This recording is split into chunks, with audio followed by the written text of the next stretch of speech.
En 15 ans, le web a vraiment changé. Vous savez, le web 2.0, c'était la promesse de conversation, de co-construction, d'échange, de contenu tout à fait nouveau, puisque créé par les internautes eux-mêmes. C'était la révolution de l'Internet. 15 ans plus tard, les promesses du web 2.0, tout a changé, sauf l'esprit. Tout est là. La preuve, moi je suis passé du blog, microblogging, avec Twitter, à YouTube, avec les vidéos du succès que j'ai montées avec Henry Kaufman. On a fait 10 ans, on a fait 15 millions de vues avec ces sujets-là. Puis Tweetbosses, la façon de filmer, d'interviewer des dirigeants d'entreprise pour les amener à utiliser Twitter.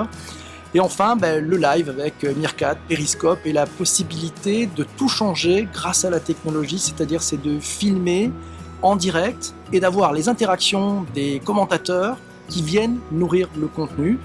Avec ça, j'en ai fait des interviews en direct à partir d'août 2017. Et puis j'ai remonté, j'ai fait une version podcast et puis ça prenait beaucoup trop de temps. Donc je me suis lancé dans du podcast audio en direct avec les commentaires. Comme j'avais pas beaucoup de temps, j'ai décidé de le faire le matin en me rendant à mon bureau. C'est tous les matins, parce que sinon si je le faisais une fois par semaine, j'avais le risque de ne pas continuer, de ne pas tenir cette ligne directrice. Donc c'est tous les matins à 7h35, on enregistre en direct, en audio, avec environ 200-220 personnes qui sont là tous les matins, qui participent, qui co-construisent. Et puis après, ça va sur les principales plateformes de balado diffusion.